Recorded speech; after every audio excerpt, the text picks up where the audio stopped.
बिहार एक ऐसा राज्य है जो अपनी सियासत के लिए पूरे देश में अहम भूमिका निभाता है।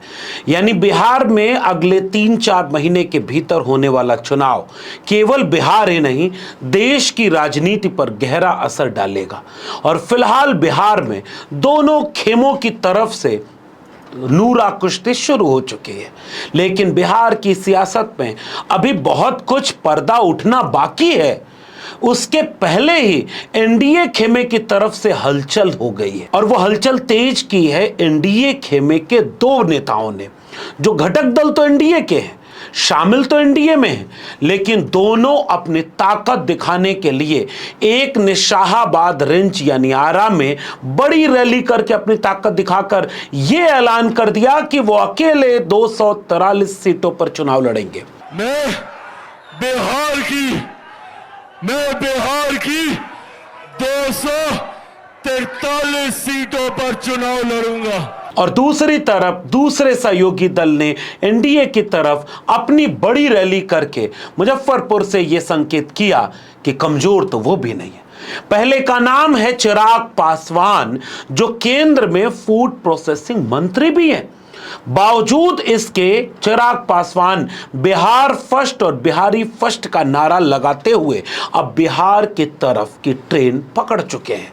बिहार में रैली करके चिराग पासवान ने अपनी ताकत दिखाई, अपनी हिम्मत दिखाई, और उन्होंने एक ऐसा बयान दे दिया जिसके बाद से पूरे बिहार में सियासी गलियारों की सुगबुगाहट तेज हो गई। सबसे पहले सुनिए कि चिराग पासवान क्या बोल रहे हैं। मैं बिहार की हर एक सीट से बिहार को फर्स्ट और बिहारियों को फर्स्ट बनाने के लिए चुनाव लड़ूंगा। और सबसे बड़ी बात, मैं बिहार से चुनाव नहीं लड़ूंगा, मैं बिहार के लिए चुनाव लड़ूंगा, बिहारियों के लिए चुनाव लड़ूंगा। आपने सुना चिराग पासवान को। अब चिराग पासवान के मानने वाले कह रहे हैं कि वो जो कह रहे हैं 243 सीटों पर लड़ना, वो लड़ भी सकते हैं। 2020 का चुनाव आपको याद है। 2020 के चुनाव में मनमाफिक तालमेल न बन पाने के कारण एनडीए में शामिल होने की बजाय एनडीए से बाहर होकर के चिराग पासवान ने लगभग 140 सीटों पर चुनाव लड़ लिया। उनमें से वे सारी सीटें थी जिस पर जेडीयू चुनाव लड़ रही थी। और आपको पता है कि जेडीयू 100 से ज्यादा सीटों पर चुनाव लड़ रही थी, बीजेपी लगभग 100 के आसपास सीटों पर चुनाव लड़ रही थी। लेकिन चिराग पासवान ने अलग लड़ करके नीतीश कुमार को तीसरे नंबर की पार्टी बना दिया, आधे से कम सीटें रह गईं। और उसके बाद अब जब उन्होंने ये ऐलान कर दिया है कि वो 243 सीटों पर लड़ेंगे, तो उसका मामला क्या होगा। चिराग पासवान के मानने वाले लोग ये कहते हैं कि लगभग 40 सीटें वो मांग रहे हैं। अगर एनडीए की तरफ से 40 सीटें नहीं मिली और कहीं चिराग पासवान पुराने फॉर्म में आ गए, और जिसके वो हनुमान होने का दावा करते हैं, उन्होंने भी एक बैकडोर से इशारा ये कर दिया कि नीतीश कुमार कितने भी बुजुर्ग हो गए, कितने भी हरकतें कर ले रहे हैं, लेकिन अभी भी चेहरे इतने बड़े हैं कि बिना उन्हें छोड़ के बीजेपी अलग से चुनाव भी नहीं लड़ पा रही। तो बीजेपी की तरफ से चेहरा कौन होगा ये भले तय नहीं है। हो सकता है विजय सिन्हा वाली बात सही हो जाए कि अटल बिहारी वाजपेयी का सपना सही करने के लिए बीजेपी अपना मुख्यमंत्री बना दे। तो चुनाव के बाद नीतीश कुमार का क्या होगा, ये सारी चीजें तो अभी भविष्य के गर्त में है। लेकिन यहां खेल खेल दिया है चिराग पासवान और उपेंद्र कुशवाहा ने। अभी भी ये सुगबुगाहट तेज है कि अगर 40 सीटें चिराग पासवान को चाहिए, तो कम से कम 30 सीटों पर दावेदारी तो उपेंद्र कुशवाहा कर रहे हैं। और उपेंद्र कुशवाहा ने भी अपनी बड़ी रैली करके इस बात का इशारा कर दिया है कि चिराग पासवान से कमजोर स्थिति उनकी भी नहीं है। और दोनों की रैलियों में तारीफ तो अपने गठबंधन की गई, फिर ताकत अलग से दिखाने का, वो भी लगभग एक ही समय। अभी ऐसी कोई रैली एनडीए की तरफ से तो ही नहीं। यानी सीट मांगने के लिए अगर कोई इतनी बड़ी रैली कर सकता है, तो मनमाफिक सीट नहीं मिलने के बाद क्या वो 150 सीटों पर अकेले चुनाव नहीं लड़ सकता। और अगर वो 140 पर पिछली बार लड़ सकता है, तो इस बार 243 पर क्यों ना लड़ जाए।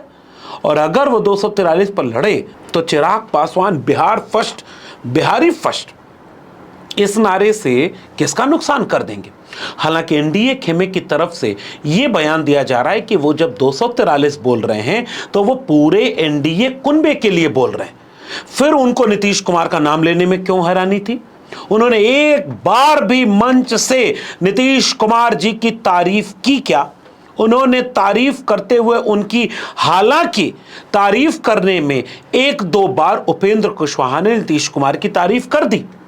नीतीश कुमार के शिक्षक भर्ती मामले में और उसके साथ साथ शराबबंदी मामले में उपेंद्र कुशवाहा ने अपनी रैली में नीतीश कुमार की तारीफ की, मगर चिराग पासवान ने अपनी रैली में 243 सीटें लड़ने के समय चिराग सबसे आगे होगा, वो एनडीए का चिराग होगा, ये जब बयान देते हुए चिराग पासवान सुनाई दे रहे थे तो सबको ये बात समझ में आ रही थी कि एनडीए खेमे में अंदर सब कुछ ठीक नहीं है। नीतीश कुमार का नेतृत्व तो अभी बीजेपी को भी स्वीकार है या नहीं, यह भी भविष्य के गर्त में। बीजेपी की तरफ से एक नेता ने आज तक यह नहीं कहा है कि वो नीतीश कुमार के चेहरे पर चुनाव लड़ने जा रहे हैं, लेकिन गठबंधन में नीतीश कुमार के रहेंगे। हालांकि दीगर बात यह है कि पटना के गलियारों में इस बात की चर्चा तेज हो गई है कि नीतीश कुमार का अपनी पार्टी पर कोई अब नियंत्रण बचा ही नहीं है। चाहे संजय झा हो, चाहे ललन सिंह हो, चाहे विजय चौधरी हो, चाहे अशोक चौधरी हो, इन सारे लोगों का तालमेल बाकी दलों के साथ साथ बीजेपी के साथ सबसे ज्यादा हो गया। आपको अगर याद न हो तो बताएं कि चिराग पासवान खुद सांसदी का चुनाव लड़के जब केंद्र में मंत्री बन चुके हैं, तब वो बिहार में इतना ज्यादा हस्तक्षेप क्यों करना चाह रहे हैं? और ये वही चिराग पासवान हैं जिनकी पार्टी के टिकट पर जनता दल यूनाइटेड के 3-4 बड़े नामों में से एक नाम अशोक चौधरी अपनी बेटी को चुनाव लड़वाते हैं, और शांभवी चौधरी चुनाव लड़कर के बहुत कम उम्र में सांसद बन जाती हैं। अब आपको पता है, नेता वो हैं जेडीयू के और बड़े नेता हैं, दूसरे तीसरे नंबर पर उनका नाम आता है, और उनकी बेटी लोकसभा का चुनाव किसकी पार्टी से लगती है? चिराग पासवान की, और चिराग पासवान अपनी पार्टी से उनको टिकट देते हैं। अब जब चिराग पासवान रैली करते हैं तो चिराग पासवान चाहते क्या है?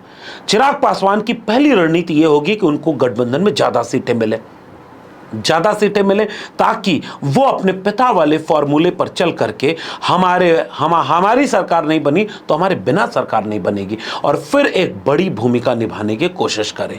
लेकिन अगर उनको उनके मनमाफिक सीटें नहीं मिलती हैं तो ये रैली करके वो इशारा करना चाह रहे हैं कि किसी का खेल बिगाड़ने और किसी का खेल बनाने के लिए चिराग पासवान कहीं 243 सीटों पर न लड़ जाए। इसी बात को जब पूछा गया मुकेश सहनी से, जो महागठबंधन खेमे के एक बड़े सहयोगी हैं, तो उन्होंने कहा कि देखिए, गठबंधन में इस तरह की बातें कहां होती। गठबंधन तो अपनी शर्तों के मुताबिक सीट शेयरिंग के लिए दबाव डालने में कई बात कहता है। जैसे खुद मुकेश सहनी अपनी रैलियों में 60 सीटें मांग रहे हैं, लेकिन जब टेबल पर टॉक होती है तो उसमें एक बीच का रास्ता निकाला जाता है। जैसे बिहार के मामले में टेबल टॉक की तरफ से मीडिया में कुछ सुगबुगाहट आ रही है। सुगबुगाहट ये आ रही है कि लगभग बराबर सीटों पर नीतीश कुमार और बीजेपी चुनाव लड़ेंगे। 2020 के चुनाव में बीजेपी 110 सीटों पर चुनाव लड़ी थी और जेडीयू 115 पर। बीजेपी ने 74 सीटें जीत ली थी, जबकि जेडीयू 43 पर रह गई, जिसमें बड़ी भूमिका चिराग पासवान की थी। चिराग पासवान अपने पिता को याद करते हैं, बार बार रामविलास पासवान को याद करते हैं, लेकिन चिराग पासवान के साथ सबसे बड़ी दिक्कत यह है कि उनके पिता की राजनीति सामाजिक न्याय की राजनीति थी। उनके पिता के भाषणों में पिछड़ों, दलितों, अल्पसंख्यकों और सामंती ताकतों से लोहा लेने का दर्द झलकता था। सामाजिक न्याय की बात करते हुए रामविलास पासवान गूंजे धरती आसमान रामविलास पासवान की नए तेवर के साथ लड़ने वाले नेता थे। बिहार की राजनीति में सामाजिक न्याय आज भी केंद्र में है। यहां तक केंद्र में है कि कांग्रेस पार्टी की तरफ से जब राहुल गांधी बिहार में राजनीति करने जा रहे हैं तो वो केवल और केवल सामाजिक न्याय पर बोलते हैं, वो जाति जनगणना पर बोलते हैं, वो हिस्सेदारी पिछड़ों दलितों के मिले इस पर बोलते हैं। और इस पर बोलने के लिए न तो बीजेपी आज तैयार है और न उनके छोड़े हुए हनुमान यानी चिराग पासवान लंबा भाषण देते हैं, लेकिन विचार उनका बिहार के मिजाज से मेल नहीं खाता। लेकिन चिराग पासवान अपने युवा होने के, अपने चॉकलेटी चेहरा होने के, रामविलास पासवान के बेटा होने के और पासवान बिरादरी में अपनी एक छवि मजबूत होने का लाभ उठाना चाहते हैं। और लाभ उठाना राजनीतिक दल का मंशा होती है। चिराग पासवान चाहते ये हैं कि जो सुगबुगाहट बिहार में चल रही है, जैसे सुगबुगाहट क्या है, मीडिया की खबरों को माने तो लगभग 101 से 102 सीटों के आसपास बीजेपी और जेडीयू चुनाव लड़ने वाले हैं। बची हुई सीटों में से एलजेपी, पासवान, हम और राष्ट्रीय लोक मोर्चा के उम्मीदवार होंगे। लोकसभा सीटों में बीजेपी ने 17, जेडीयू ने 16 और एलजेपी ने 5 सीटों पर चुनाव लड़ा था। हम और राष्ट्रीय लोक मोर्चा को एक एक सीटें मिली थी। लेकिन इस बार मामला ये बढ़ता जा रहा है कि चिराग पासवान अकेले चाहते हैं कि 240 सीटों पर चुनाव लड़े। मान लीजिए अगर 100 सीटों पर बीजेपी और जेडीयू लगभग बराबर की, क्योंकि इससे कम में नीतीश कुमार नहीं मानेंगे, और अगर दोनों लगभग बराबर सीटों पर चुनाव लड़ गए तो लगभग 40 सीटें ही तो बचती हैं। अब उन 40 सीटों में से 40 सीटें मांग रहे हैं चिराग पासवान, और उसके बाद हम वो भी 10-15 सीटें मांग रहे हैं। जीतन राम मांझी कोई कमजोर गठबंधन के सहयोगी तो है नहीं। मोदी जी के साथ तस्वीरें आती हैं दिल्ली में जब जाते हैं। उधर उपेंद्र कुशवाहा ने रैली करके ये भी बता दिया कि 5, 7, 10 सीटों से कमजोर हमारा भी मामला नहीं है। अब इन सब को जोड़ लीजिए तो 70-80 सीटें तो ऐसे ही जा रही हैं और बची हैं 40 सीटें। तो गठबंधन होगा क्या? नीतीश कुमार की सीटें बहुत कम करने की स्थिति में बीजेपी अभी भी नहीं है। अपनी सीटें बहुत कम करके बाकी सहयोगी दलों पर निर्भर होने की मंशा कम से कम बीजेपी की बिहार में कतई नहीं है। बीजेपी तो उस मंशा पर काम कर रही है कि अगर मजबूती से चुनाव लड़ जाए और बीजेपी सबसे बड़ी दल हो जाए तो छोटे छोटे दलों को लेकर के अपना मुख्यमंत्री बना करके वो अपना राज कायम करेंगे। 90 के पहले के बिहार को वापस लाने के लिए बीजेपी तैयार है। इसलिए चिराग पासवान के इस बयान का बहुत गहरा निहितार्थ है और अभी एनडीए कुनबा में बहुत कुछ होना बाकी है और इसलिए इन रैलियों के साथ नीतीश कुमार की भूमिका पर भी अभी सबकी नजर रहेगी। वहीं दूसरी तरफ महागठबंधन की तरफ देखें तो महागठबंधन भी कई तरफ से बैठकों का सिलसिला जारी रखे हुए।